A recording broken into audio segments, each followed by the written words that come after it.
Hello everyone, and welcome to episode 154 of the Xbox Hall of Gamers podcast. I'm Matt, and this week I'm joined by Keo. Hey everybody. And Cameron. Hello. This week we're going to be talking about the Xbox Direct that just happened. We intentionally delayed the episode, and it wasn't anything to do with me not being here and Alf having a good time. We always want to make sure we get all the news.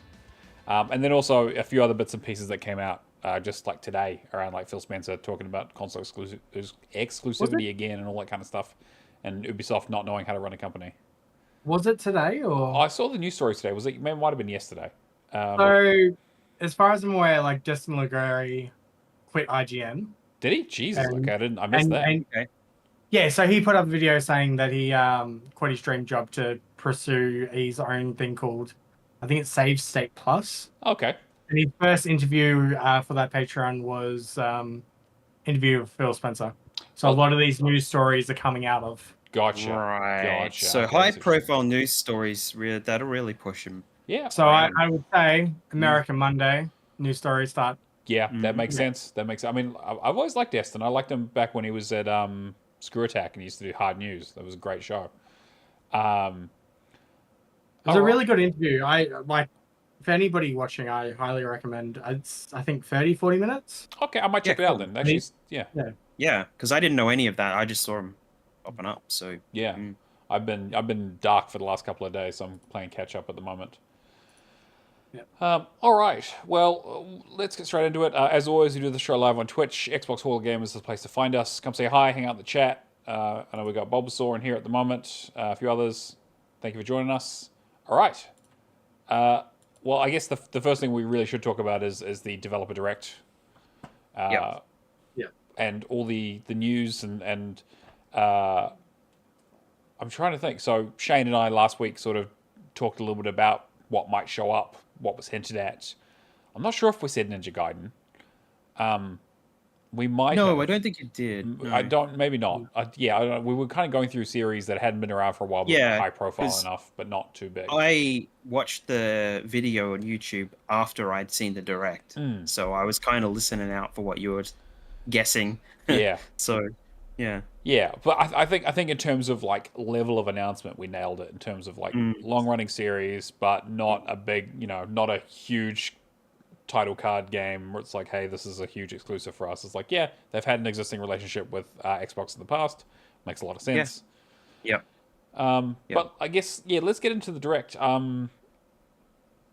Cameron, you just went back and rewatched it recently. Or like, I watched it this morning. Where do we want to start with this? Because do we want to start off with Platinum? I guess so. Yeah, I'll let you take the lead in terms of like what was said. I've only kind of read the headlines myself. The Direct basically started with they started with the fourth game straight off the bat, which was Platinum announcing Ninja Gaiden 4, showcasing that, and then ending that announcement with Ninja Gaiden. What is it? Ninja Gaiden Black 2. Ninja Gaiden, yeah, Black 2. Black 2. Ninja Gaiden 2 Black. So like the okay, yeah, Black I'm trying to remember the order. Yeah. Which I thought was a really cool announcement. A lot of people are enjoying it. It's I think in terms of Achievement Hunter's Nightmares, that's pretty high on the list. Yeah, the original, Ninja Gaiden 2 is, I really wish I had not played that fucking game, but it is probably the most difficult game on my tag, bar none. Yeah. So that was a pretty cool announcement. Apparently, this was going from the interview with Justin. They were teeing this back up in 2017. Wow. So this is a long time coming. It makes sense. I mean, I didn't even guess Ninja Gaiden this time round, but I mean, the last few shows I've been like, we really need more Koei Tecmo stuff. I'm like, bring Final Fantasy Dissidia to the Xbox, whatever. I don't care. I'll do it again. But everyone thinks it's a terrible game, but I don't care. I want to play it again. I think Platinum needs a win too. After what was the game that we released? Scalebound, the one that didn't release. No. I'm thinking of the one on PS5. Oh, it's the Square Enix one that flopped. Yeah, I don't remember the name of it either. One. Yeah, it sounds like God. It's God something. Tower of Babel or whatever it was. Yeah. Oh yeah. Tower of Babylon is what it was. Yes. Okay. No, Babylon's Fall. Babylon's Fall. Babylon's That's Fall. it. Yeah, I remember Tale of Babylon. Yeah, anyway, yes. Yeah, Yeah. I remember that. Yeah, that the live service kind of thing that they were trying to push, and it didn't last more than like a few months, and everyone was sick of it, and kind of didn't go anywhere. Yeah, yeah. I think EB was giving away discs at one point, Yeah, weren't right. they? Yeah. Jeez. But yeah, they started off with that fall 2025 when Ninja Gaiden 2 Black will be playable today. I thought it was a pretty good way to I'm not the biggest Ninja Gaiden fan. I've got no love or hate for that franchise. I've got no familiarity with it. But then in terms of the rest of the showcase, I thought it was a pretty strong opener. Yeah. Then we led into South of Midnight. And South of Midnight it screams to me like, you know how Flintlock was simple but like enjoyable? Sure. In the same way that what I just played recently with I compared to it. Oh, Yeah. I'm blanking. I was having a conversation with somebody actually, and they were saying, "Oh, it looks like Forspoken." Or Forspoken? Yeah, okay. And I'm like, no, have a look at it again. I think it actually looks like Remember Me in terms of combat. Okay, yeah. And like the piecing stuff together and things like that. I'm like, have a little bit of a, don't fail it yet. I think it looks okay, but so. Yeah, I can see where you're coming from. Yeah, so South of Midnight announced that they were coming out April 8th, 2025. Sooner than I thought, to be honest. Yeah. Probably a good time to put Atlas Fallen was the game I was thinking of. That's very sort of similar in that sort of vein of like AA, okay, fun game, but nothing special. But they said it was going to be like I think a few months ago they said the news story was going to be like an 8 to 10 hour kind of like not super long, kind of I don't know, which I'm totally fine with. Yeah, they're showing off like I would say a lot of substance of the game, like in terms of. You think of their previous titles, I don't think We Happy Few hit. I think We Happy Few is a terrible fucking game. I think the DLCs are pretty solid. I really enjoyed the DLCs. I went back and did them when we did our DLC theme month, and I had a really good time with them. And I thought about being like, maybe now's the time I jump back into it. And I'm like, yeah, I don't know. I think that base game was missing direction, but the DLCs I thought were pretty solid. Yeah. I thought Contrast was a pretty solid idea. Yeah, I think so. I think it's a relatively solid platformer. Yeah. I'm really hoping with this like Compulsion kind of get a moment to shine, if that makes sense. Like, I feel like it's one of those studios that probably is scaling up, and like being published by Xbox allows them to actually create games that they want to at a higher level. Sure. I'm trying to think if there's anything else to say other than stuff. I mean, I think like we don't have a game like this. I haven't seen a single player experience like this that I'm not hyped, but I'm like I'm gonna play it day one. I think it's a great like April like US summer is the perfect time to release that game. Yeah, because it'll be quiet. Like again, we'll have a few things in March and maybe a couple of games in April. I think it'll be a perfect time to have that game out there. I think in terms of games this year, I'm looking at everything coming out. And I'm just like, holy shit! Because this is only the first. Is this the first time they've only done the first half of the year? Pretty much for this showcase. Yeah, I think so because they usually. Well, I don't know. It depends. I can't remember last year if they did. Because I looked at the 2023 stuff. Yeah. And that was stretched out over the whole year. Yeah, I think 2024 was as well. Yeah, because we had Indiana Jones. Right? Yeah, but to be fair, I think they were supposed to come out a little earlier, but they were talking about like Avowed and Indiana Jones, right? At the direct.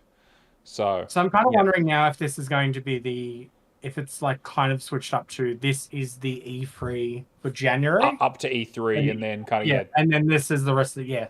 That's what I was thinking. Yeah. Because I think Xbox has enough, like looking at this showcase, Xbox has enough now to be able to go, yeah, we don't need to show off a game like State of Decay 3 or 4 years in advance. Yeah. Because we have the games coming out every year to support it. Well, yeah. Like this is the Game Pass vision that we were dreaming of years ago. The was it Xbox Studios game every quarter kind of every quarter. Yeah, totally. Yeah. Where now it feels like Xbox Game Studio every quarter, plus every other third-party game that's going to knock Sure. everything out of the water. Yeah. And yeah, they'll really start stacking up the third-party stuff now. So Yep. I think. Speaking of third-party, Expedition 33. Every time I have seen this game, I've kind of been like, JRPG. I'm hesitant. Like, well, okay, it's a turn-based RPG. It's not a JRPG. I mean turn-based, but they like when they're It's a speaking out. westernized JRPG style. Sure, for sure, definitely, yeah. So French studio, first game. I like just looking at this trailer and that for Expedition 33. I don't think I've seen a game like from a first studio that has. It looks quality. Yeah, if that's what you mean. Like it looks quality. Yeah. The visual elements of it look amazing. Like it has that Persona kind of UI. It has, style, it definitely has, for sure. Yeah. I'm very, very excited for this. I am, but like I think to your point, I think that this is a sort of small studio first game. I am a little bit concerned about scope. Yeah, I'll give it a week or two just to see how it goes at launch. But I'm like, this trailer that they did, I was totally hooked. I thought it's one of those weird enough games that like it just depends on completion time for me. Yeah, I really hope. Okay. What do you think about the combat system being like turn-based, but with the active blocking, like a Dark Souls, essentially? So, like the timing mechanics of a Dark Souls with the what was it? The parry, not button mashing, but it's more like the QTEs. Yeah, you do the QTE and then to attack, and then I think it's going to depend on variety of combat. Like that's going to be the biggest thing for me. It probably, I might start the similar tag and just put like an arrow to into it and then see how I go about it. But I'm really interested in like turn-based into real time. Yeah, that like I love the style and I really like how they've kind of made it flow. Again, I've been playing a lot of RPGs recently and like turn-based. Like I love turn-based games, but I understand why people kind of shy away from them because they do get a bit kind of boring after a while. But the problem with reactive games like this, like there've been quite a few titles. Like I mean, if you look at the Sea of Stars, which I've been playing recently, kind of catching up on for the DLC for it. Like that, all those like combos and stuff are all reactive. Where it's like you got to press A to block at the right time to reduce the damage you take, and you also need to press A at the right time to keep a ball moving back and forth to do more damage or to like do an extra hit and on attack. Again, like it's like you got to be interactive all the time. It makes the game more actiony, but it also makes every single battle a bit of a slog. Because it means you can't just kind of brain off, just mash through the enemies when you just kind of want to get somewhere or you want to skip enemies or whatever, or just grind. Right. It's like you have to be on and playing all the time. And that's my only concern for this is like how essential is the reactive turn-based nature of it going to be? Is it going to be like how punishing is it? Is it like, oh, you just get like an extra like 10% damage or 10% less damage? Or is it like, no, if you don't block this, you're probably going to lose like 2/3 of your health. They have a world map now. Tiny Tina had a world map. How does the random events go in that? Yeah, you get pulled down into a whole first-person like arena and do like a wave-based thing. So like it is a lot for a single turn-based, like fight. So, what else was I say? I really hope they bring out a demo for it because like I'm already sold on the visual style. Yeah. I need to be sold on the gameplay. Also, I think Ben Starr is voicing the main character. Great. He's great. I mean, the voice cast seems pretty solid. Yeah, they seem to have everything in line. It's just it really will come down to like rubber meets the road, like how the game itself plays. Because I'm sold on the vision and the art and the kind of direction and I love RPGs and just like the premise too. Yeah, is so unique. So just for anybody listening, the premise is essentially that there's this paintress that each year comes out and paints a lower like number.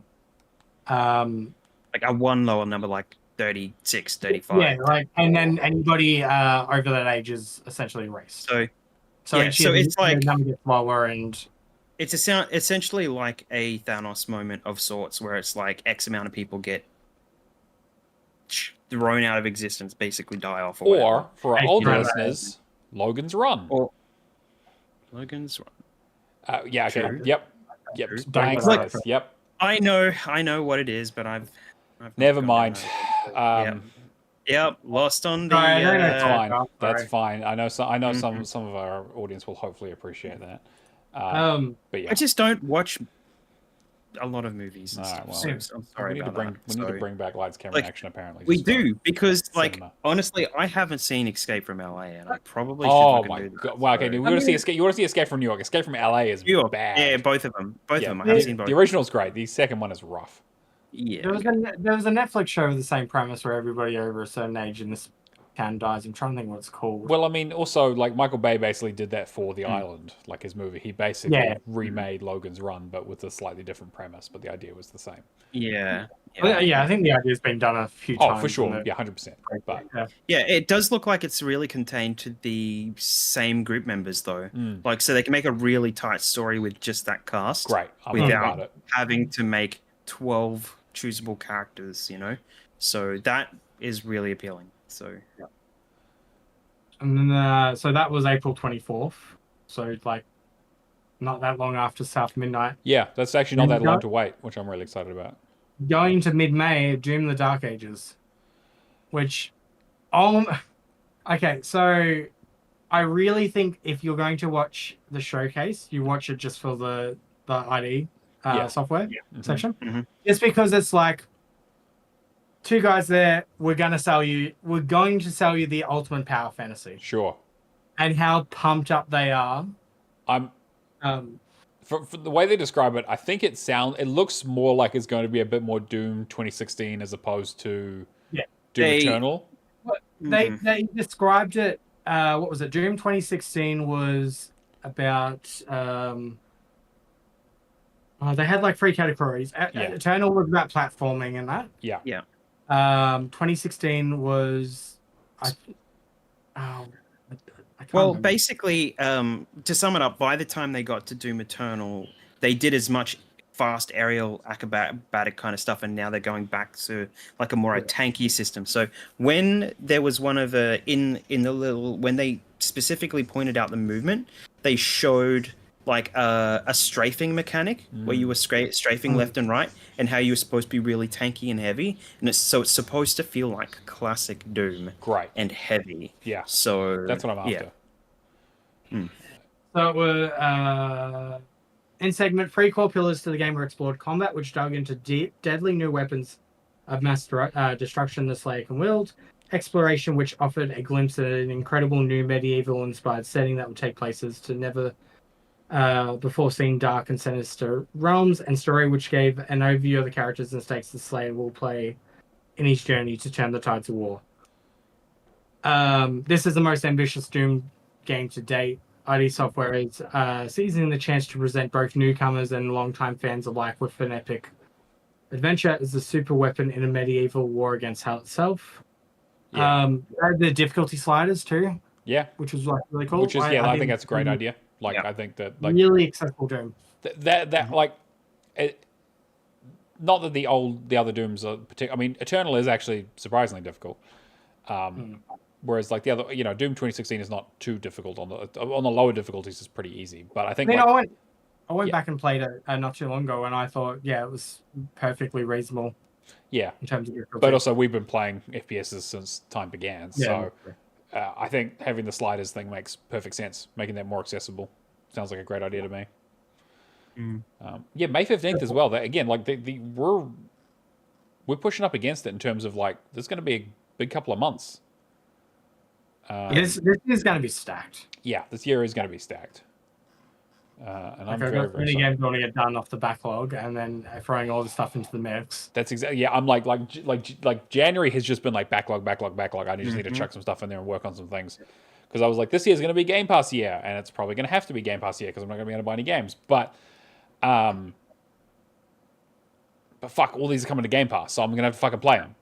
Like I'm going to be Game of the Year chat at the end of this year is going to be very different than last year. I'll say that. Yeah.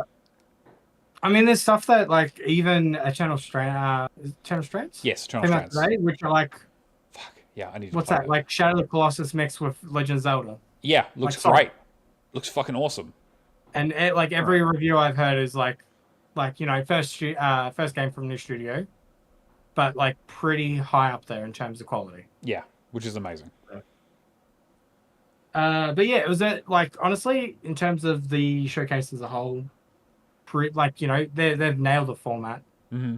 I mean, Yeah, the format's been definitely. great for the last 3 years. Now the games are backing it up. It's going to be solid. Yeah, we're in for an exciting couple of months. Anything else you want to touch on for that? I mean, we like the format. We like kind of what they're talking about, or how much they're showing. It doesn't run for too long. I'd like a I little. guess out of these, 5 games, what are Yeah. you most excited for? Oh, fuck, that's a hard choice. Probably do no. Actually, it's probably going to be Clear Obscura. I think is probably the one I'm most interested in because it's got the most unknowns to it. Like I think it's going to be like Doom. I know what I'm going to get into, and I know I'm going to fucking love it. Yeah. South of Midnight, I'm sure is going to be good, and I think I'll have a good time with it. But I'm not like super hyped for it. Ninja Gaiden, obviously, I'll never It's play. like Hellblade to me. Like it screams like it's going to be a quality game, but I'm like, Yeah, I will play it. Okay. I'm not overly hyped for it. sure, but yeah, Yeah. but Yeah, Clear Obscura. I'm definitely on that as well because like Ninja Gaiden, are we going to get a platinum game or are we going to get a Ninja Gaiden game? I think, like, yeah, I think we're going to get a platinum game, which actually, like, I think we're going to get a platinum game. I kind of Yeah. maybe prefer a little bit. Maybe we'll say, well, I don't know. Yeah, Let's wait till we see the achievement list. Yes, yeah, I don't know if I'm going to That's play gonna it, be but worth I can admire it. yeah, I'm sure they'll have some Clear great Obscura. watermelon cutting tech like they did in Metal Gear Rising. Hell yeah. Look, I really think Expedition 33, like you said, it has the most unknowns. I really hope they just come out swinging and it's just like, yep, bang out. Well, this is a completely new IP, and then they keep on going with the series. Yeah, I love this potential. It's taken them 4 years. Yeah, So like, they started this project 4 years ago, and it has that quality. Just yeah. I'm a little again like there are definitely reticent around like scope and how big the game's going to be and if it can really pull off what they're saying they can do. But I'm excited to see if they can. I'd love for it to like blow me away. I will say though, Doom: The Dark Ages, I am pumped for. Like, it's going to be fucking amazing. Just because I finished 2016, like, it feels like. Sorry, I shouldn't say it feels like. It looks as if Doom 2016 is on steroids. Great. I probably will go back and finish Eternal because I've got one achievement in the base game left to do. I just need to go back. Yeah, I gotta looks like Eternal. somebody was saying that they based the Doom character this time around on the Dark Knight. I can see that. He's got a cape. Yeah, the specifically like the Dark Knight Year One because this was codenamed Year One. Year Zero. It was codenamed Year Zero when it originally. Year Zero. Yeah. So back with the court case, and then that kind of was a homage to Batman, and then yeah, I can see it. I can definitely see it.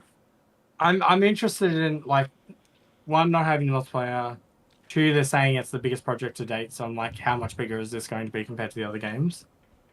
But man, just just playing Doom recently, I'm just like I'm back in that zone. I think Doom 2016 is one of the best games ever made. It's so perfect in terms of how they made that thing. Love the speedruns in that game. Yeah, like the Really craft is just incredible, and it is. I know it's like Wolfenstein: The New Order as well. That's like, exactly what I was thinking. Exactly, it has that kind of just perfection that they just kind of were like, we're going to throw everything we have at this. They only put the first level on the highest difficulty just to tip your toe. Just to see. Fuck, that was hard. I did the out of bounds glitch. Oh, really? Come on, man! It wasn't that hard. It took like 10 minutes. Yeah, of course. Perfect way to finish off the game. Unbelievable. All right. What else you got for us, Cameron? All right. So we talked about the developer direct. So Keo told me about this one yesterday. Do you want to talk about Assassin's Creed Mirage's DLC? The DLC that they promised that there was going to be no DLC. Yeah, I was pretty sure the whole thing was that like this originally started as a DLC and became its own thing. Yeah, it was supposed to be tied up completely, but it looks like the Savvy Games Fund, which is a Saudi Arabia affair, it's like a public investment fund. So they're trying to move away, as we know for a while, that out of the relying on oil and investing in other types of businesses. And this time, well, I mean, and basically games is where it's been at for a little while. So wherever the money comes from along those lines, they have investment into Nintendo, they have investment in Ubisoft, and then it looks like they're teeing up a DLC for Assassin's Creed Mirage. So what that'll look like, we don't have any idea at this moment, but it looks like, I mean, the deal was only secured last month. So, yeah, okay, so this is very fresh. Shadows will be out. Shadows will be out before we see this. The interesting thing for me though is like, so Mirage was 2 years ago. Yes. How long is it going to be until this DLC comes out, and how much is the Saturday Games Fund like covering this? It would have to be 100%.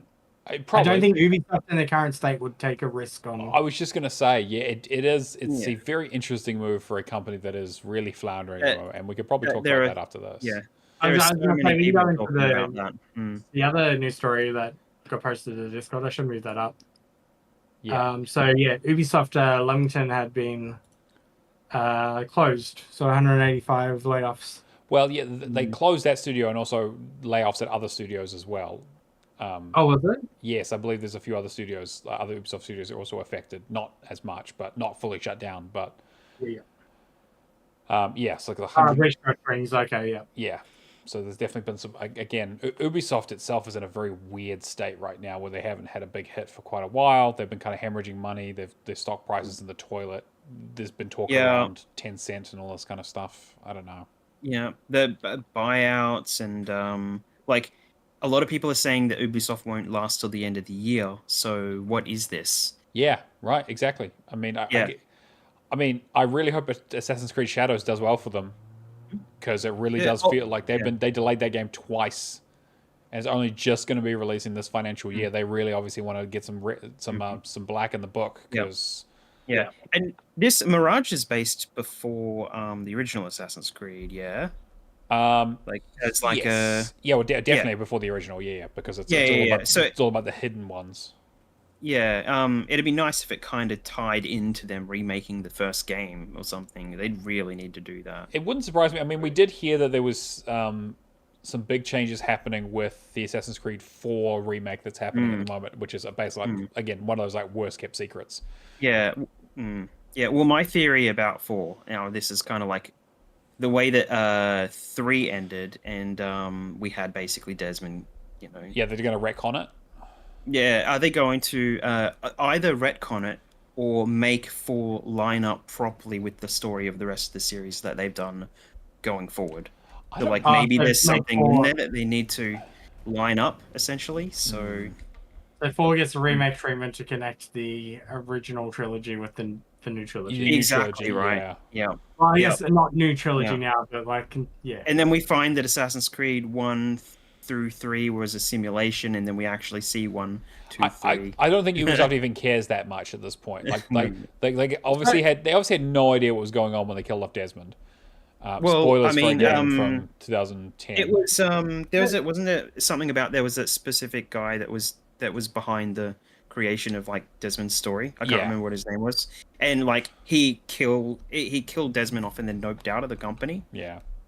So it's just like they weren't expecting, they didn't know what to do with Assassin's Creed Black Flag, so they just had to make something right. So it's like they did make one of the best Assassin's Creeds. So they did. It's because it's glitchy as hell. Oh sure, but like that's what happens when you make a game in a year, right? That's And naval combat is great. Tell that to Skull and Bones. I would, to its face. As you're screaming at it. Yeah. I was gonna say the only thing I'm worried about with Assassin's Creed, I guess Ubisoft at the moment, is if they're obviously putting so many bets on Assassin's Creed. Yeah. And I feel like they're gonna go back to that stage of it's just oversaturated again, and then the sales. Well, that was already going to be the case, right? Because they were talking about like this Assassin's Creed. It was like Red, which was this, right? And like Jade, and then the Infinity. Red Jade. Infinity. They did VR. Yeah, they had like they already had so many irons in the fire when it came to Assassin's Creed. them doing a I mean, DLC they for a slowed down years DLC. ago though because they were worried about it. Like, Yeah, sure. They had them in there because it was a seller, right? It's their biggest IP, and also one they don't have to pay Tom Clancy for, or Tom Clancy's estate, I suppose I should say. Because I guess that is the other thing with the Division, right? And with Ghost Recon and Splinter Cell is that like they don't technically like they have the rights to it, but it's like those are rights that they purchased or pay for. Mm-hmm. Whereas like if you think about it, like Assassin's Creed, what other IP outside of what like Rayman and Beyond Good and Evil Just Dance. Just Dance? Yeah, but again, that's all licensing for the music, right? Oh yeah. It does true. I mean obviously it makes them shitloads of money and it does very very well for them, but it yeah I'm trying to think of Ubisoft IPs at the moment. Well, I mean, even the crew between yeah the music and the cars, Okay. like yeah I mean yeah it's true. just so much licensing. I mean, It is. there's the crew, there's Watch Dogs, which has basically been put to death. There's Prince of Persia. Yeah, Prince of Persia, yeah, which again also has been put to death because Far Cry. I guess Far Cry is the big one. Far that we Cry haven't is the really big talked one, about. but then 6 did not do amazing. Because aren't they doing 7 alongside doing a separate multiplayer? Yeah, there was something Okay. they're doing with that, but again, but I think to your point, Cameron, like how many of these, like, are they even going to be here at the end of the year? And if they are, what form are they going to be in? There's talk about like a split between like Tencent and the Guillemets, because the whole thing was that like Tencent wants to potentially buy them out, but also the Guillemets want to, like Yves Guillemot want to have, because it essentially is a family business. There's like 4 or 5 brothers, right? And they all kind of own part of the business and they kind of run it from their different Yeah, perspectives. and like some of their best content was when they were directly overseeing the game's content. Yet it's also directly related to how much like trouble they caused to the business. Yeah. So, but yeah. So I mean, if we do see a split and like the IPs get split up and divvied out, and it's like, okay, if we come back with Ubisoft, who gets the Ubisoft name, for example? Like, does this end up being 2 different companies? Is there a hostile takeover?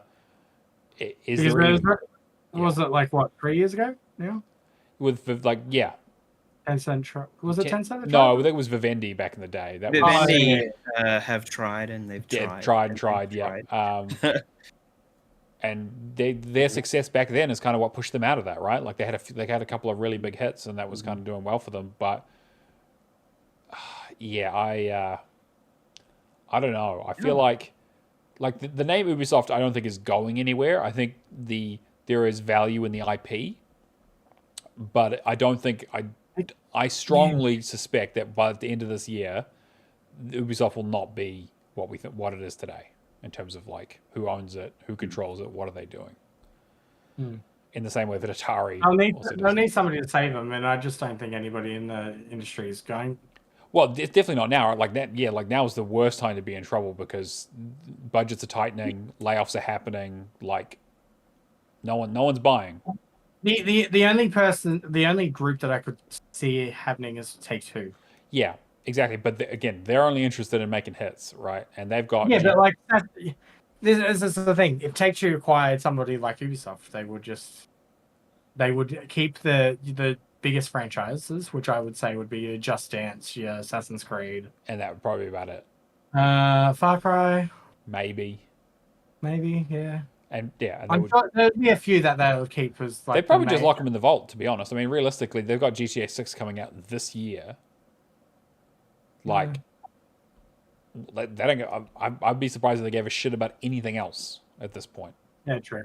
But they will be very, very cash flush when that game comes out. I didn't even put the story in about like GTA 6. Apparently, people saying that games could rise to $100 US because of it. Yeah, there was an analyst who basically said that potentially having that game come out at 100 could save the game industry, and it would certainly save me some money because I wouldn't buy it. Nothing. Yeah, there's nothing to back that article. No, absolutely, it was complete conjecture, and everyone ran with it, of course, because it's a great sensationalist headline. But I mean, sure, but it does raise a good point. Like, what's your guys' limit for buying games? I mean, most of us don't. I don't think we buy games full price most of the time anyway, outside of the very odd opportunity. Yeah, look. My train of thought would usually be, one, it increases the value that Game Pass presents if games do for sure tend to increase the price. I think at a minimum, a Game Pass subscription being active for the most part, unless I've got a big backlog, is a must. Yep. Then secondary, whatever's a good title in the sales, like your very strong heavy hitters. Like, this is the other thing. Ubisoft prices their games down to like 90% off. Yeah, this shit goes on sale all the time. Which I don't really understand. Like, Yeah. Well, I mean, actually, with the Lunar New Year sale, the deluxe version of Assassin's Creed Mirage is like $17.95 or something. Fuck, But that's a good the deal. standard version is like 35 or 40 Yeah, or it's always something. the deluxe editions they always put on sale So these days. it's yeah. actually, I'm looking at that going, I don't need to, yeah. So, might. this you is know, this look is at the that thing, myself. though. Like, I apply the same logic with Ubisoft Mm. as I do with Game Pass Ultimate. I'll just get Ubisoft Plus for a month. Yeah, that's kind of where I'm Why, at too. why buy it? Why buy? You know, I can still get a day one game and pay what $25 for it For a as month. compared to Yeah, we can blitz through a game in a month. Easy. Not me. I'm still playing Star Wars Outlaws. Sure. Still enjoying it, but like I've let the sub like lapse over, and just randomly played other things along with it, but not really finished it. They're all too big for me to finish in a month, I think. So. Other than that, it's usually IPs that have, like, I'll probably get Dying Light the Beast day one. Mm-hmm. Just be like based on how well I've got into Dying Light lately. But like that's my train of thought. Yeah. Mine's more like, I just think, like, I'm at the moment was actually last week thinking, do I even want to keep going with my Game Pass? And then the showcase happened, and I'm just like, I kind of do.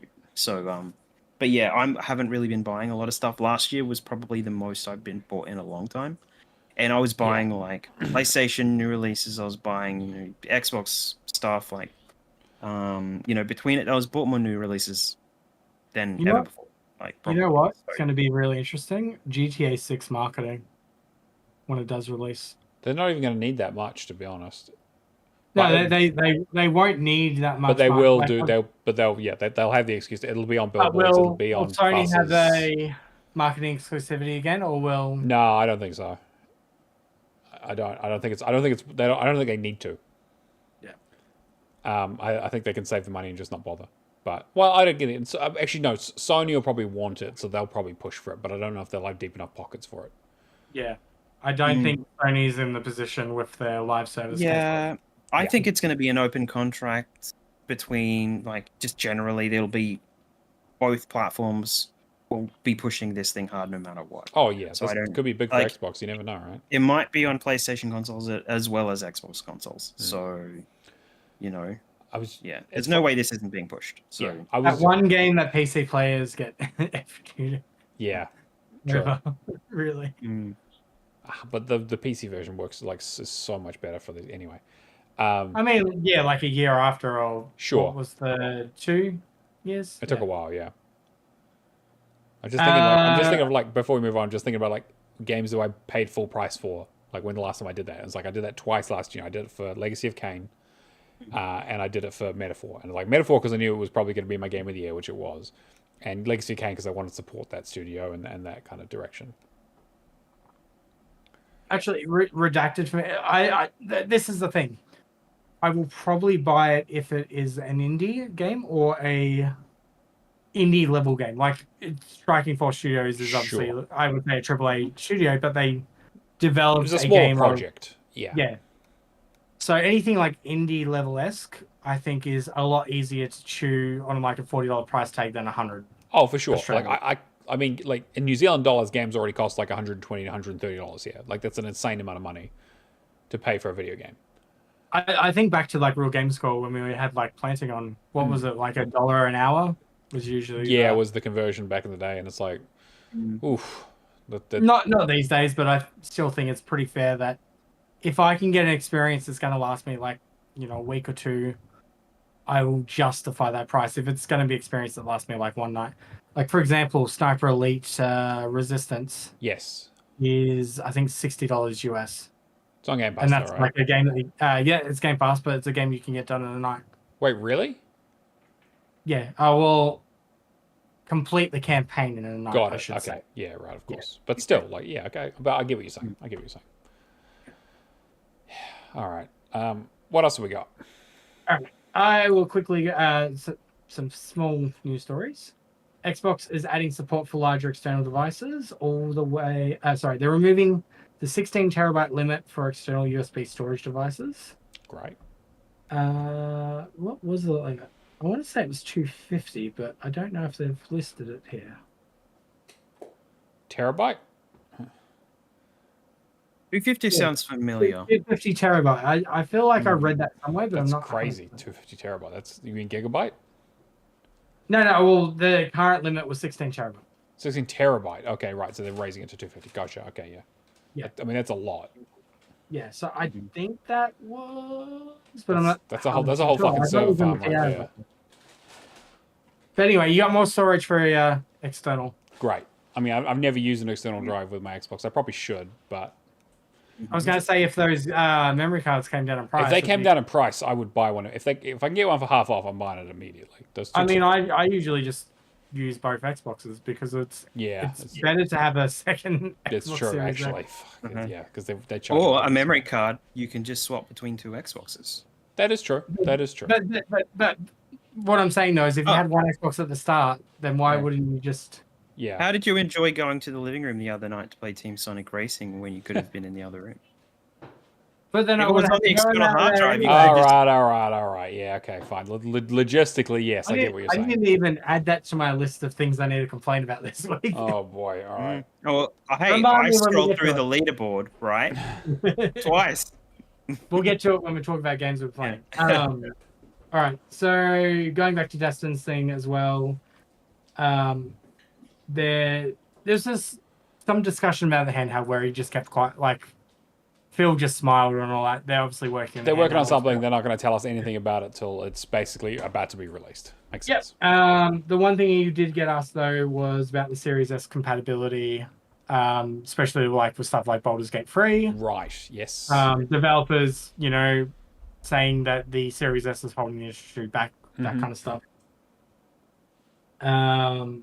He basically said that the Series S wasn't going anywhere, and when the reason why I said the handheld argument, basically they're working from the Series S and building their way up. Interesting, which does make sense. Yeah. Yeah. Because the whole premise of the Xbox at the moment is play anywhere and having access to that, having access to your saves, being able to jump from one console to another and not have to worry about that kind of stuff. Yeah, so. And they really stressed that at the start of the Dev Direct. Just before. Yeah, leading into it, that was the one thing I forgot to mention. Thank you. Everything's Game Pass, everything's crossplay. Yeah. Saves. Anyway. And then obviously, like, there was questions about games coming to, the Switch and PS5. Essentially, there's no red line. As he said before, like, they're just going to... Using Starfield as the example, I bet you after the second DLC coming out, right? Is there? I don't know. I actually don't. Well, it was ongoing, wasn't it? It was supposed to be like every year that there's a new thing. It'll be like a Game of the Year edition or something. And sure, yeah. Bethesda always do that. Yeah. And the last thing I wanted to touch on, because nobody I've seen has talked about it other than VGC. So Pocketpair is becoming a publisher. Interesting. Okay. And the first game that they're publishing is from the same team that made Tales of Kanzara. Oh. Yeah. Interesting. So not... Yeah, okay, right. Yeah, so Surgeon Studios announced that they're partnering with Pocketpair for their next project, which will be a short horror-based game. Great. Which we already saw, I want to say like a month or two ago. I'm trying to think of what the developer's name is. He was basically tweeting out on Twitter saying, like, we want to get a publishing deal for this. Gotcha. And it seems like, based on how the industry is at the moment, there was some difficulty there. I'm glad to see this has come to fruition. Because if I remember correctly, he showed us some little snippet of it. Okay, yeah. Interesting. Yeah.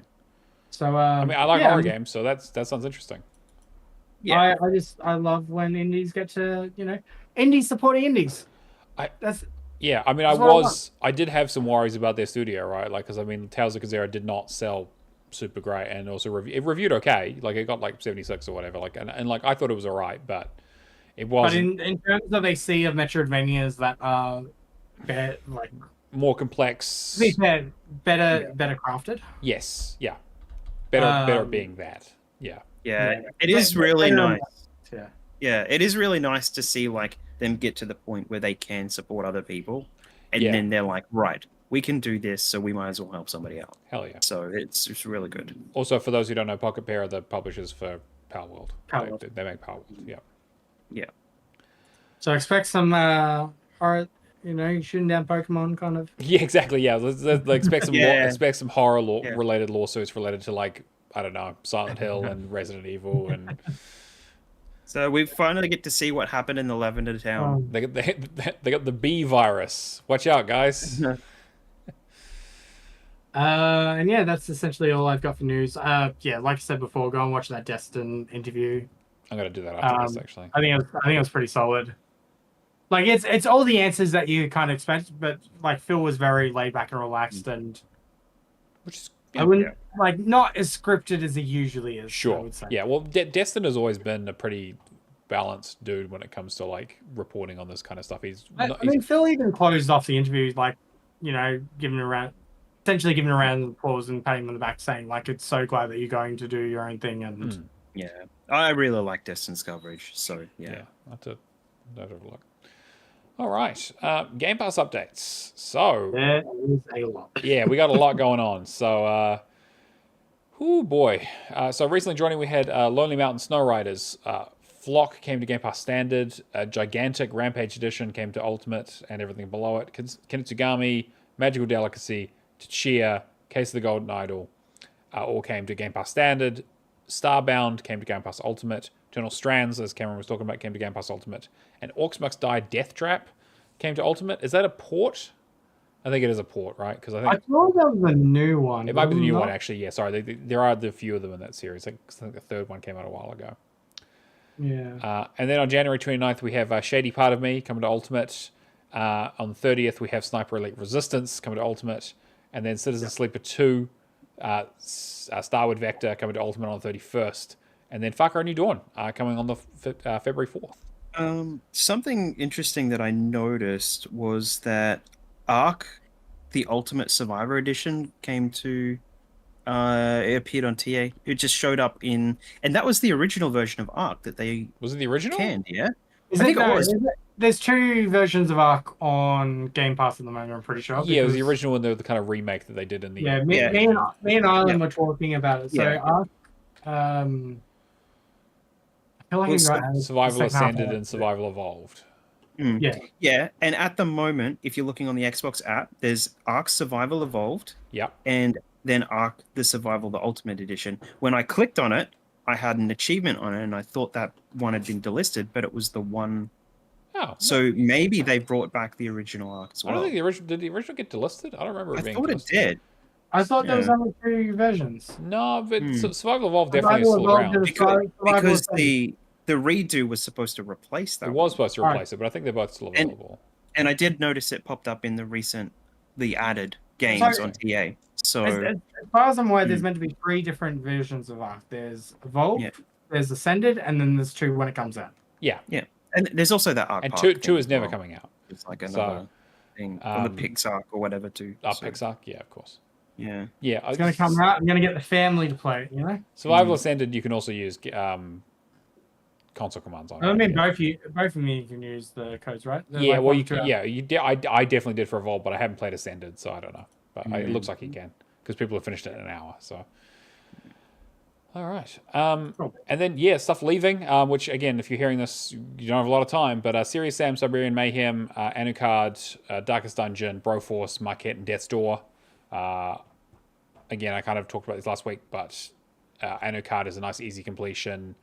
Broforce is easy on PC because you can use cheats. Marquette is very short. It took me an hour. Yeah, exactly. It's so short. Marquette's really easy, and Death's Door is also relatively straightforward. It's got some challenge to it, but it's not overly difficult, and there's 2 versions of it. So I keep going to clean it up, but I can never find the last 2 pots I'm missing. I know the doors glow red, but I started using a guide, and I just could not figure. Really? Oh, okay. Interesting. I mean, the world's not that big, right? But yeah. I don't know. I'm struggling with it.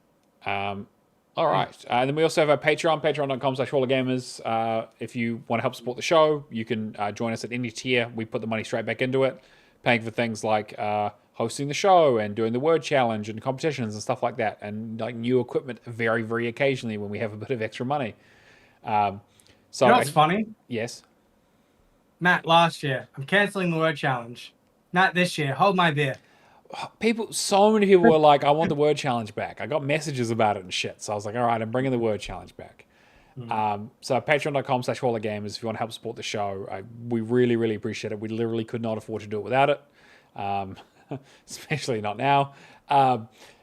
So a huge thank you to Lee Howard, Mikhail KV, Natolinator, Mad Lefty, Admiral Awesome, Happy Moogles, Kung Fu Skills, Hack and Pone, Cavalier 07, Old Mate Clown, Mace J, Left for Legacy, and McNulty.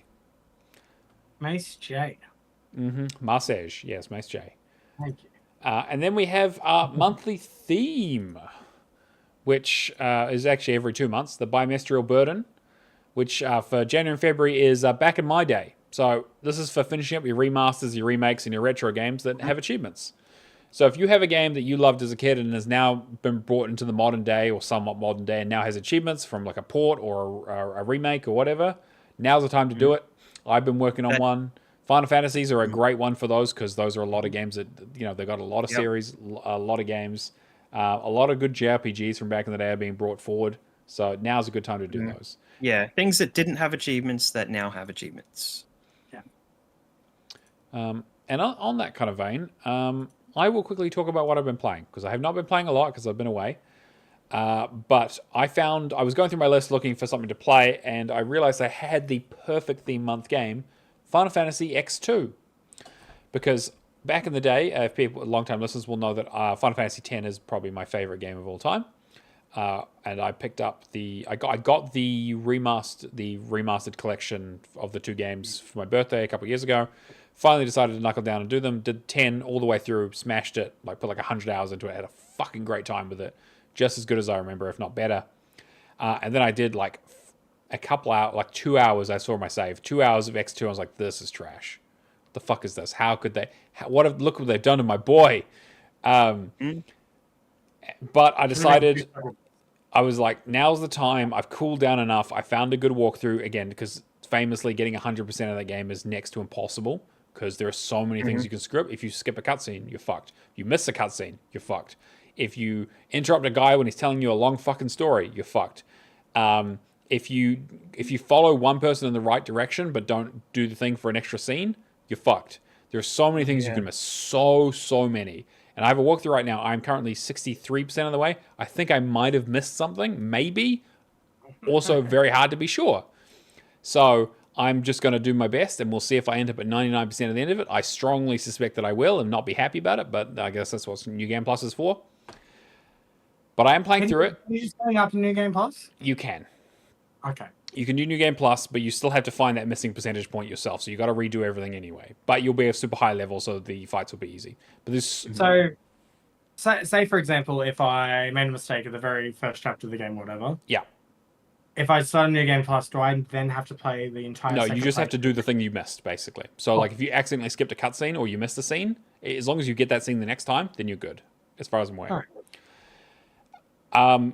But I do want to talk about the game a little bit, because this is actually, I did play a little bit of this as a kid, because obviously 10 was the sort of very formative game of my youth, and I played a little bit of 10 too. My friend had a copy of it, and I think I played the first chapter or maybe half of the second chapter. There's 5.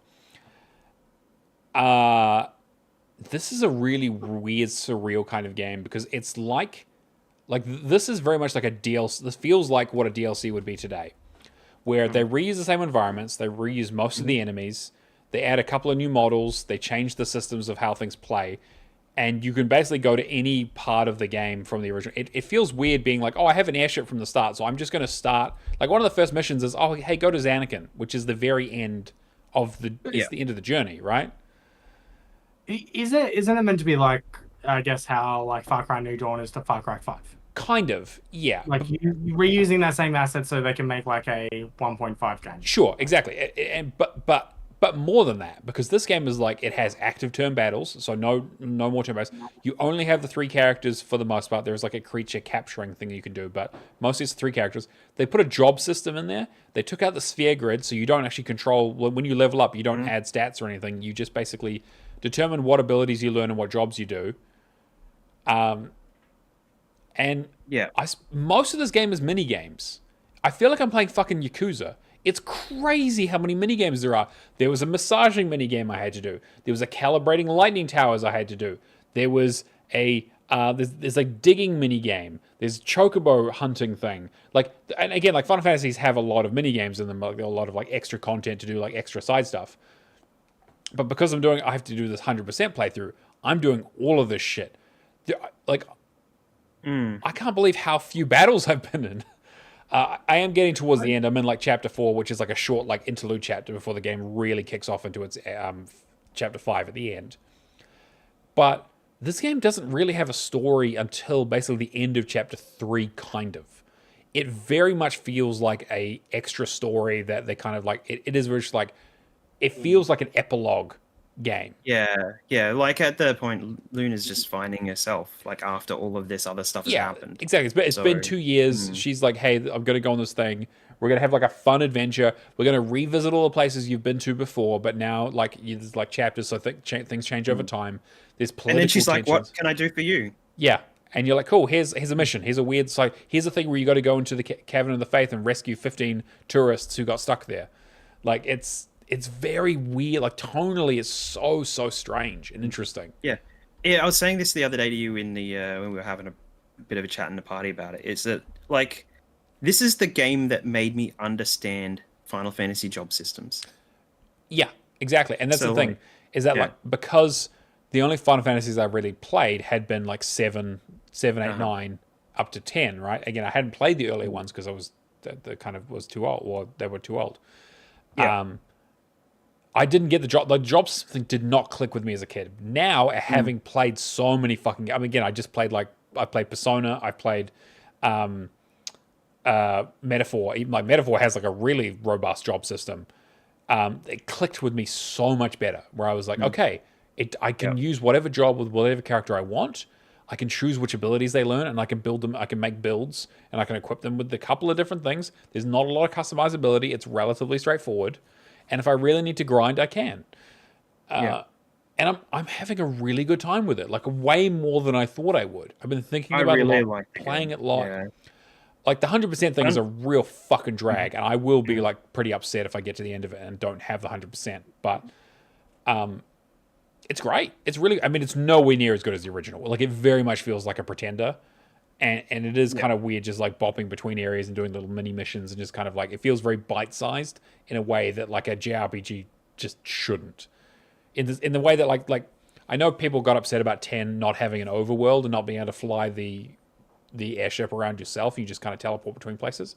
I actually kind of prefer the like cohesive world where it's like you're on like very much like Journey to the West. Like you start here and you fucking finish here and you hit every single point along the way. Whereas this is like, well, I'm going to go here, and then I'm going to go here, and I'm going to do this mini game, and I'm going to make sure I see this cutscene, I'll make sure I grab this item, and I get this sphere grid, and it's really. I'm very but, very interested in seeing how you go with Stranger Paradises. Yes, I also have that installed, so I probably will be doing that next. I was going to ask,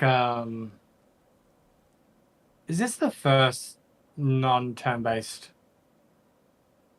game that Square? Well, not game, but in the Final Fantasy franchise. No, because the early ones, a lot of them were active. Like the bar felt like even 7 wasn't fully turn-based. Like it was active time battle, which is like Final Fantasy 10 was actually kind of an anomaly at that point. Like the difference for people that don't know with active time systems is that like the enemies can attack, and you have to make decisions, and they can still attack. But turn-based is it's your turn, then their turn, then your turn. I mean, like so 10 even had the bar on the top that would tell you like what was happening in terms of like whose turn was coming up next. Like you could plan it and strategize like how you were going to run through everything. Whereas this is like a lot more frantic, where it's like, okay, shit, I need to make sure like this bar's filled up. This attack's going to take this long to charge up. This one's more powerful, but it's going to take longer, so it could get interrupted, or I might get hit, or I might get hit with a status condition. I really actually don't like the active time battle thing at all. I feel like either go full action game like you do with the remakes of like Final Fantasy games, or just stick with traditional turn-based stuff. But I am adapting to it. I do have like some really good builds. I've got a couple of like like really, really powerful job system setups that I've got that I'm just wrecking enemies with. And I'm having a good time with it. Like the battling part is probably the thing I'm doing the least. But yeah, I'll report back more. I'm like 40 hours into it or something already, or like 35 hours into it or something, which is crazy because like I had this game on the back burner forever. And then one thing I picked up on sale, I thought I waited long enough. The studios, I think, has been closed down. I picked up Alone in the Dark. It was 40% off. And I know it didn't do very well. It's the new reboot that came out. Was it last year, I think it was? Or, year before, 2023, I think it was. With... 2024. 2024? Wait, 20th March 2024. March, okay, yeah, sorry. Yeah, it's almost been a year. Yeah, the one with David Harbour and all that sort of stuff. And... I actually really enjoyed it. So I've completed it. I did all my run-throughs, and it was one of those things where I was like, I didn't really want to put it down. It was actually quite compelling. It definitely has its rough edges. The combat is not amazing. It's fine, but I like the story. I like the different perspectives. If you play as one character or another, they go through similar scenarios, but they have different relationships with the characters, so they talk to them differently. There's different ending stuff. You get to choose whether you play as the private investigator, kind of trying to figure out the mystery, or you play as the I think it's niece, the niece of the person you're trying to find. So she obviously has a more personal connection to the story, knows more of the characters, but maybe has the same investigation skills, so doesn't always figure out kind of what's also going on around the edges of stuff. You do have to play through it a few times. You got to play through it at least once with each character. The game's not overly long. I think it's maybe a 4 to 5 hour game if you kind of push through it and you have a good guide for the collectibles. There are a lot of collectibles though, and you don't want to miss any of them. So, and there's not the save system. The save system's good. You can save anywhere, but when you load it, you don't load exactly where you were. You load at your last checkpoint, so it's okay. There is a achievement for not healing for the entire game and one for speedrunning it under 3 hours. I was a little bit worried, but they're actually relatively straightforward. Because you can load and save anywhere, the healing thing is pretty easy. You just make sure that if you take too much damage, you just load. So I had to do that a little bit once I kind of figured things out. And the speed run, I did one playthrough each, and then I did a speed run playthrough with the detective, and I finished the game in an hour and a half. Because you can skip cutscenes, and if you don't have to get the collectibles, and you know all the solutions to the puzzles, it's really, really straightforward. The game reminds me it reminds me a lot of The Evil Within, the original one, and not just because the main character's wearing a vest, but it definitely has that kind of you don't really need to fight everything you come across. It does have kind of over-the-shoulder shooting combat, but it's not amazing, and it also has a little bit of a melee system, but your melee weapons break, so you kind of don't want to get into too many scraps if you can avoid it. Has kind of those Resident Evil style, Resident Evil 1 puzzles where it's you're exploring a house, you get more keys to unlock different parts of it, and each part kind of reveals more of a mystery, more collectibles to get, more puzzles to do. But you also have these parts where you go into you solve a mystery on a talisman, and it takes you to another completely different locale outside of the house for a little bit, and then you come back to it with a new tool or a new mystery or a new thing. I really, really enjoyed it, actually, and I would definitely recommend it, especially at the price point it was at, or cheaper. I'd say if it's half off, pick it up. It's great. Okay. But that's basically all I've had time for. I finished up Dead Island 2 as well. That's done. Those DLCs were okay. They were fine.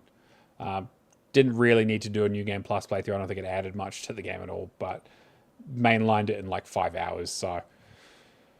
Yeah, and then I'm kind of figure out what I'm going to play next. I'm finish up Final Fantasy and I guess Stranger of Paradise next. And I saw Kenna Bridge of Spirits?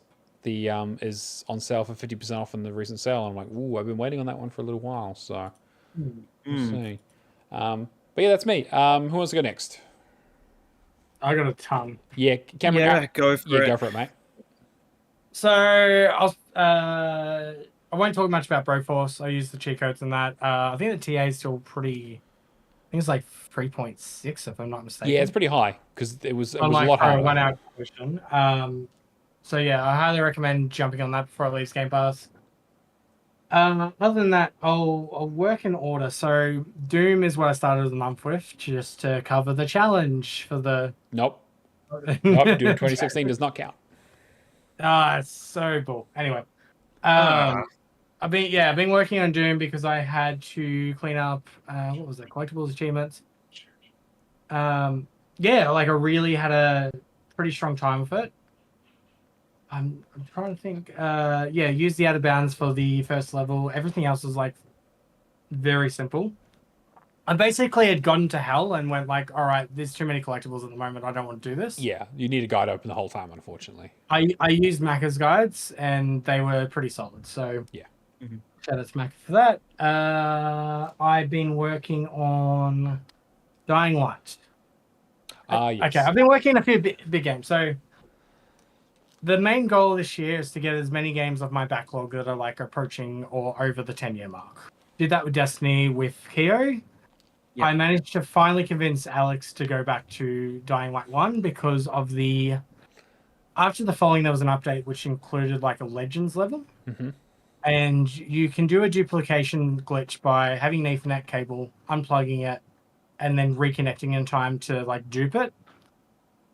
So you need roughly 6,000 to 7,000 of the disaster relief packages that you find in the open world. So I started off with 5, cloned that, spent I think like 2 hours just doubling it. I got into a really good pattern where the Ethernet, like you're basically racing against the clock to get it done before your internet drops out. If anybody needs help with it though, just hit me up and I can send you a guide. So I managed to get that done.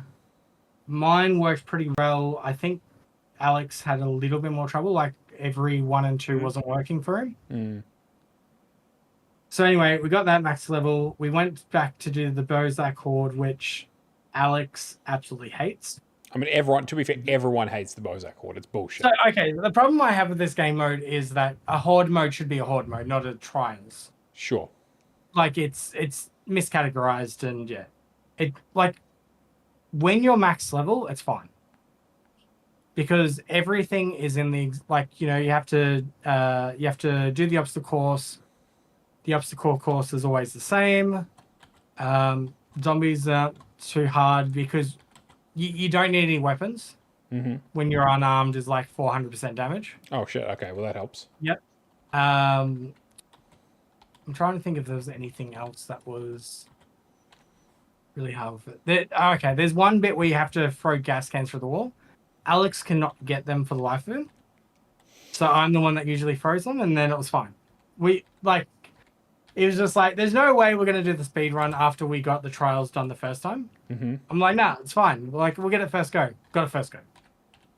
It's such a mind game, though. I think you've just got to do that repetition. It's just about learning it, right? Which is unfortunate because it's like that doesn't sound like a lot of fun. Mm-hmm. Yeah, but you do the repetition, you know where the bombs are and all that, and then everything's easy. I still think, like, other than that DLC, the game is pretty solid. See, that's the thing is that, like, I've always wanted to play it, but that DLC has really thrown me off because I've heard nothing but horror stories from every person who's ever played it. It's just that DLC being crummy. Yeah. But, like, the base game is one of the best games I've ever played. Like, I don't like the fact that Rise achievement. So, the reason I went back to it was I wanted to get the base game done. Mm-hmm. Because that base game achievement, I nearly finished it like 2 weeks, 10 years ago. I had one achievement left before they added the DLC packs and that. Yeah. And then I just could not get people to spawn. I started a new game, went to Old Town, found the spawn, and then just quit out every time after I got the kills. So it was like relatively easy clean up once I got it going. Yeah. Yeah. What else? Started the second one. The only thing I want to like close out on, like the parkour in this game. Like the only other game that has parkour as good is Mirror's Edge. Yeah, right. Which is crazy to think that like those are the only 2 games. Well, yeah. I don't know. Ghost Runner was also pretty good, but yeah, I mean Ghost Runner is like more of an indie. Sure. Yeah. Parkour. If you like, I'm not trying to discount it, but like in terms of the feel, like even Dying Light 2 starting off feels really funky because I'm not leveled yet. Yeah, right. Whereas in Dying 1, I'm basically Tarzan, essentially. But yeah, I really enjoy Dying Light. I'm really glad that Alex got Bozak done because now he's only got the challenges to do. Mm-hmm. and he's having issues with the parkour. So Right. I'm just like, look, I Oh. managed to get it done in a night. You're fine. You'll You'll there. get it done. Alex, if you're listening to this like 4 weeks after the fact that I know you will, like, get it done. Yeah, we done by then. Yeah, I believe it. I have faith Anyway. in you. You'll get it, Alex, and then we can move on. So yeah, done Dying Light. The biggest game that I've been working on at the moment is Splitgate, because Splitgate 2 is rumored to come out this year. I've worked myself down to the last achievement, which is the 1,047 wins. Jesus. Yeah. So somebody on TA found that if you join into a match and quit out, and your team wins the match, it still counts as a win. Oh, what? Really? So using that knowledge, Oh my Yep. God. I went through and got all the remaining achievements that I needed. So it was like get a sniper shot. Get 2 kills with 1 sniper shot. Get 2 kills with 1 railgun. So I spent a good 4 to 5 hours just cleaning up as much as I could. Then I spent probably the next 3 to 4 days after that getting 500,000 damage, which took quite a few matches. Yeah, I bet. And then after that, I had 26% of the way there for the 1,000 wins, I think it was. That's actually not too bad. So I got a script that allows me to. So it's a semi AFK kind of script. I load into the match. I press down on the D-pad to activate the trigger. It then pauses the game, goes down, exits the level, searches for a new game for me. So here I am working like this, working on one hand, pressing Amazing. D on the down pad probably every 4 to 5 minutes on the monitor in the background. And I've managed to, I want to say 35% like 2 or 3 days ago. Just had a long weekend. I'm at like 53%. Jesus. I mean, that works. I'm like, if I'm, so at the same time, I'm like, I've got to be productive. What can I do in the same time? I went to do Halo Infinite. I cleaned up all the multiplayer achievements bar the Razorback because nobody would hop in. You need 4 players and nobody cares in online. Yeah, Of course, you yeah. really do. And then a shock rifle. So Halo Infinite, I can get those 2 achievements done, and then the rest of my collectibles, and that's another one off my list. So I did all the multiplayer for that, and then I downloaded Chivalry 2 because I done. Oh, okay. Chivalry 2. Yep. Chivalry 2 has added a bots mode in. A bot mode. A bot mode. Oh, okay. So there is the achievements that I had left was kill 13 people with red. Yep. Classic. Kill 50 people with siege weapons. Kill 2,000 people overall. And then win each map 25 times. Jesus. Okay. Well, there's not that many maps, though, right? I think it's 5 or. Okay. Yes, it's not too bad. Yeah. Okay. So anyway, I found out if you load into that bot match and leave it AFK, you won't get kicked. Right, because it's bot. Yeah. Yep. So you got somewhat chance of winning. Yep. But it only rotates like half the maps. Oh, okay. So you do need to play online for some of them. I did my 2,000 kills. I got that out of the way. I got my bread kills out of the way. Yep. I got one particular map doing the siege weapons. Yep. And then I'm down to one last achievement now to do Lion Spear 25 times. Whilst doing the down on the D-pad for Splitgate. Are you able to do private matches for the maps? I'm not sure about private. Like, it's just offline solo. Oh, okay. Right. Got it. Right. So you can do it pretty like the bots are easy. Yeah. Yeah. I Okay. just go with the pole man because furthest reach. Yeah. I will say if you're going to do the offline and that the heavy attack going over the shoulder with LB, it's like whack-a-mole. It's Okay. so easy. I have been thinking about doing that game for a long time because it's kind of like a nice mindless, just kind of no story, just like fuck things up. I would say play a few online. I can't remember what the start of the list was like for me. But just do a few online matches, get a feel for it, and then just clean up with the offline. Cool. Okay. Yeah. But I wanted to play anyway games so I could work on Xbox and PC Smart. at the Yeah, same that's a time. good idea. Yeah. Right. Yeah. So yeah, I'll get Chivalry 2 done. I'll get Halo Infinite done. I'm then probably going to do Quake next because I've got to clean that up. Yeah. And that should be a pretty easy one. Nice, man. You're fucking onto it. I've done 15 games this month already. That's I'll amazing. probably finish with like 20 completed. That's amazing. I've also wrote down a list of every game that I want to get done this year, which is being very ambitious, but It's a good list, though. I'm It's starting pretty from. manageable. We've already worked on the multiplayer in a couple of them, so... Yeah. Mm. What else was there? I went back to Zombie Army Trilogy last night. Ah, yes. So Stubby, I realized that Stubby and Ickle James were missing the 4-player co-op achievement. I was also missing the 4. I think when I got this, nobody was really playing it. Yeah. This was like before Game Pass and everything. Yeah. Gotcha. So, Yeah. Right. and then I never went back to it when it was in Game Pass. I was loving the Xbox party chat banter while you were trying to play this, so it was really good. Well, Stubby messaged me about it, just like, oh, we can do my like Sniper Elite difficulty, and I'm like, yeah. And then I explained to him like, yeah, so we'll do Sniper Elite difficulty, but we'll just have one player. Yeah. Like meaning that you do the amount of enemies for one player, but on the hardest difficulty. Yeah. And he's like, oh, doesn't sound like you're committing to this, and I'm like, no, idiot. For one player means for one player amount of zombies. Yeah. So you just clean up. Yeah, it's like the equivalent of putting everybody else on easy and one person being on the hardest difficulty. Exactly. Yeah, essentially.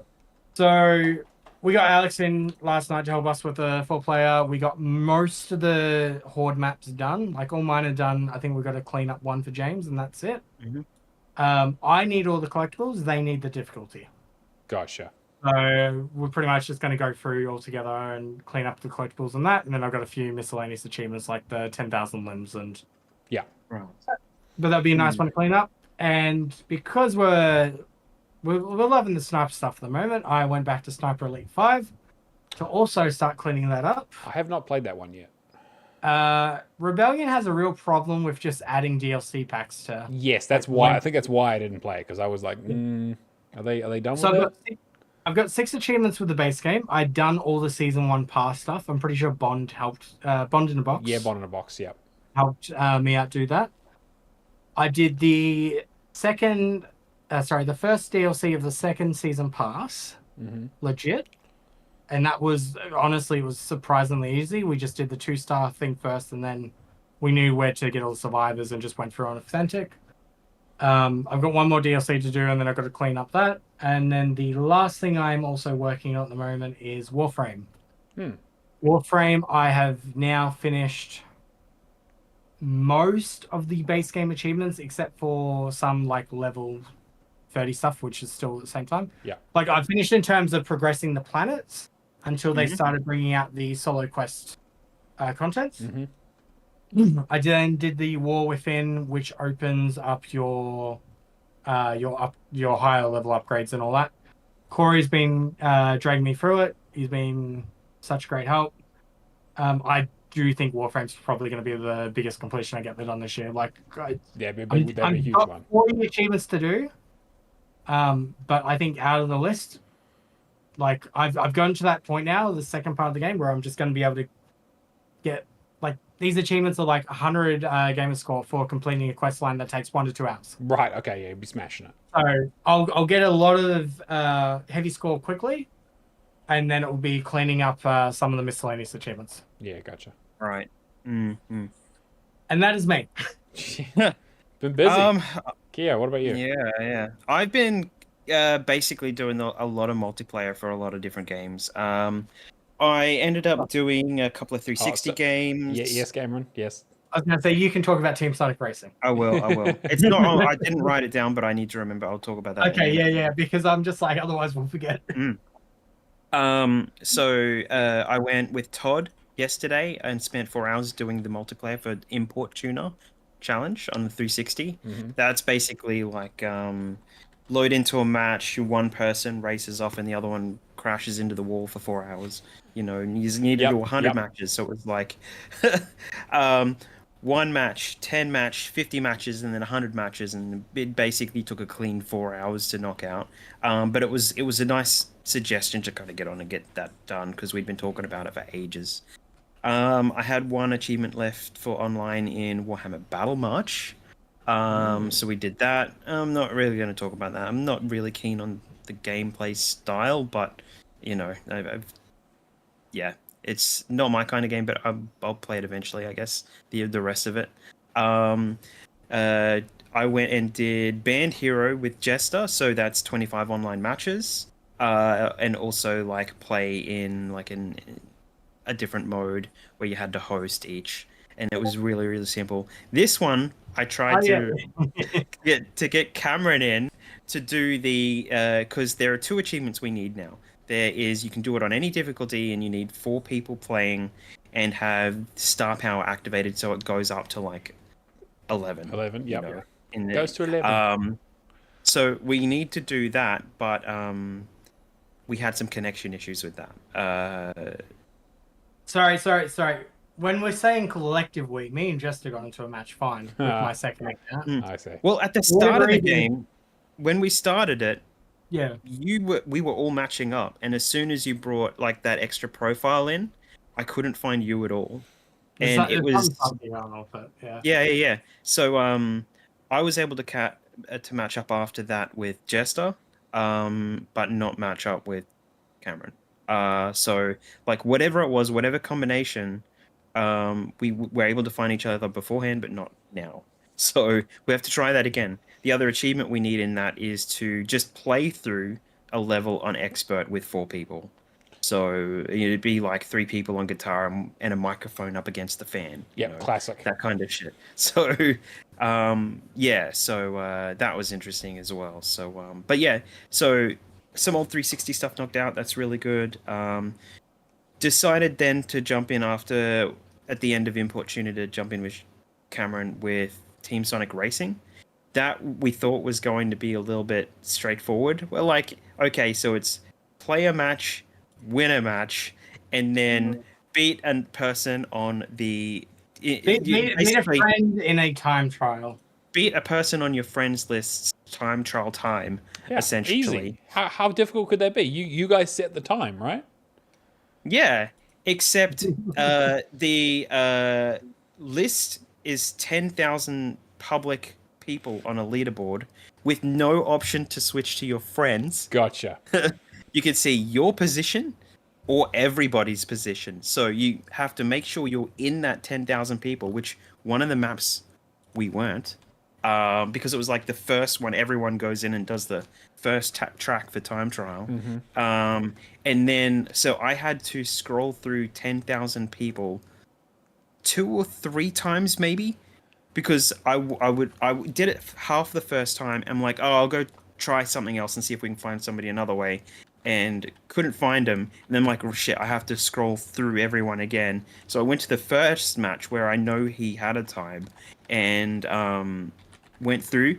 And then I realized it ended at 10,000 and it wasn't even anywhere near like the time that he got. Oh, no.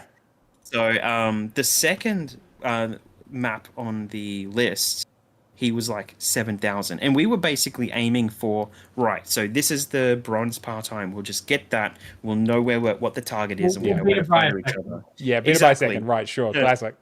So, and which is the problem with the first map, because the 10,000 people weren't anywhere near that time. So I mean, it's not simple enough to just beat a time trial time and just have something mark it. Yeah. But you actually have to click on the username or the game tag and download the ghost to do it. Jesus. Yeah, Christ. yeah. So you find the friend, click on it, you load into the map. It comes up on the screen that you're versing them and you're trying to beat the time, and it even ticks a green checkbox when you beat the time after doing the time. The achievement didn't unlock for me. Oh, what? I don't know if it's silent popped or what, but I tried his time twice and it didn't unlock. The worry I have this is it. Is if it is potentially discontinued because of the friends list changes. Oh. The way it's connected. So because are they friends? Are they followers now? Yeah, I mean you can do both though, but yeah. Yeah, and he's definitely on my friends list and favorited, by the way. So, I thought the solution around this would be potentially going to people near your name and then adding them as a friend. Oh, yeah, okay, yeah. However, everybody that I see is like offline for 300 days. Yeah, okay. Like everyone that I've completed, I could not find a single person online. Sure, So, doesn't surprise me. Yeah. Yeah. Other than that, I loaded up Star Wars Episode 1 Racer today Oh, I love for that the game. first time. Because this is just I had a weird bunch of hours this morning where it was like I can't call this person because it's not time where everyone's open yet, and I've got renovators coming. I'm waiting for them.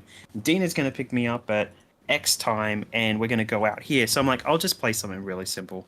So it's really interesting. It's really great. It's the training. You just blitz through it, and I'm like, is this the game? Is this all I remember of this game? Like the 7 tracks or whatever. And you're just blitzing through it, and then you go on to the other ones, and you're like, oh, okay, it's getting a little bit harder.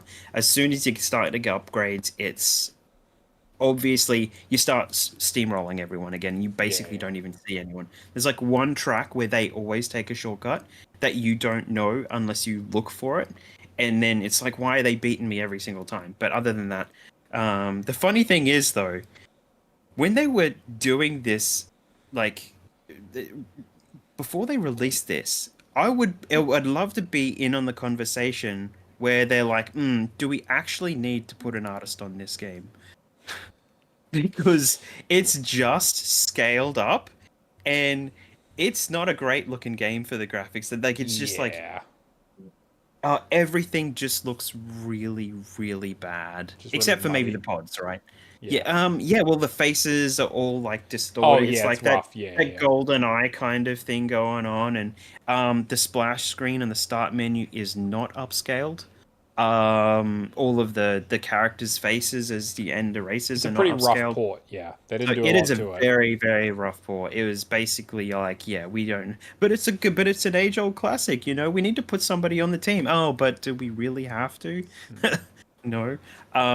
Yeah. So, but yeah. So I've got 3 races left. I've got it loaded up at the moment because I was doing it just before the pod. Just need to finish those off and I'll be done with it. And yeah. I also did the Adir run in Lords of the Fallen with Stubby. Nice. We sat down on a free night the other night and just spent like hours. It must have been like 5 hours or something. We must have spent just making sure this is the run where we got all of the extra side quest stuff done that we needed to get done. Everything's cleaned up, extra side missions and stuff. And because it's the run where what we decided to do was to put all of the every modifier on except for the Iron Man stuff, which means you're not teleporting between areas because they're all disabled. So walk it your ass was everywhere. Yeah, it was just walking everywhere. Yeah, so I just have the Umbral run to do by myself, and then I need to tee him up for a few hours for the Iron Man run, just to knock out the rest of that, and that'll be good. So, but yeah, so it's been really, really. Sorry. He's got to be careful on that one tower. Yeah, that one tower. Yeah, it's, Yeah. I've never fallen off it. I've always worried about it. Mm-hmm. Yeah.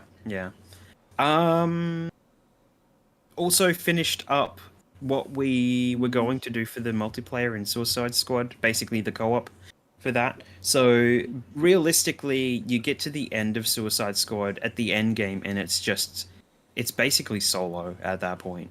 So you'll have a better time getting all of your you'll have the 3 other characters there with you all the time. I mean, Shane was going through it and he said he didn't even have to use the extra characters, but if you do need to use the extra characters, you can basically just swap to them, gear them up with whatever upgrades and stuff you have to, because you have to level them up anyway. Like, you've got to do it. So you might as well get all your characters leveled up, put on all your best weapons or whatever, because that you can for them, and then just play the character that you want to do the end game.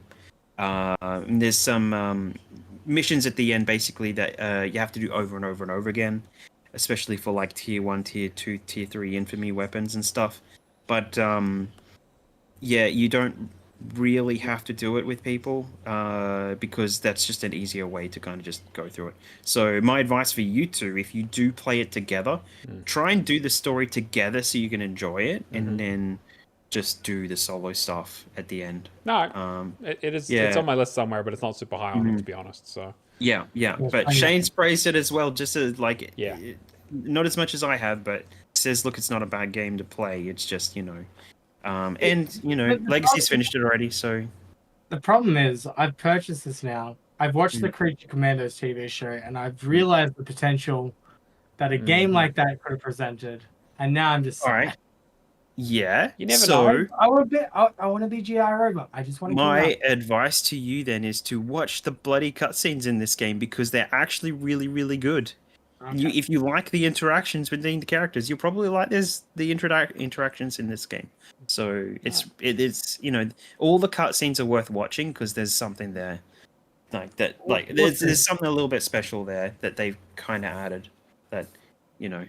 But yeah. Other than that, that's pretty close to what I think I might have missed one other thing in there, except last time I was on. I purchased Balatro to play it to kind of get an idea before we did the Game of the Year pod. Yeah. And in that last 2 weeks, I've spent 38 hours Jesus. All right. playing the game. Yeah. All right. That sounds like the Blatro experience. Yeah. Yeah, and I've just gotten to the point where I'm getting really good enough to I won 2 runs consistently last night. And I was finding like the pairs actually for those early tiers of completing games because you have to unlock all 15 decks, and then you have to play them through like white. They have they're like they all have a level, so it's like white, black, green, blue, up to gold, and then you have to get to gold and then play and finish the gold tier with all of the jokers that have so all 150 jokers that have like a gold stamp attached to them. Now you get that gold stamp once you finish a run with that joker. Gotcha. So basically you have to do so many tiers of so many levels of the game to get you have to unlock all of the jokers, and once you've unlocked them you have to see them in the random stack come up in the shop to buy them as well, because they're not automatically discovered once you've unlocked them. And then once you have all 150, play them at that gold tier and then get it. But it's bloody good. It's actually really, really good to play.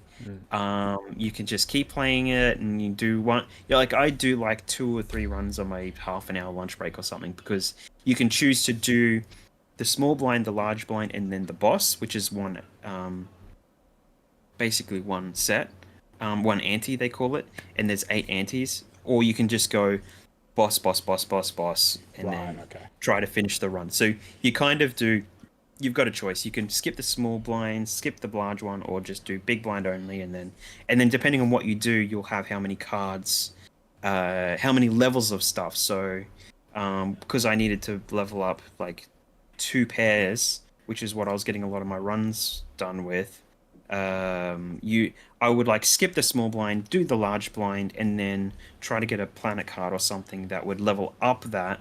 And then once you get some of the, because every single hand, every single what do you call it?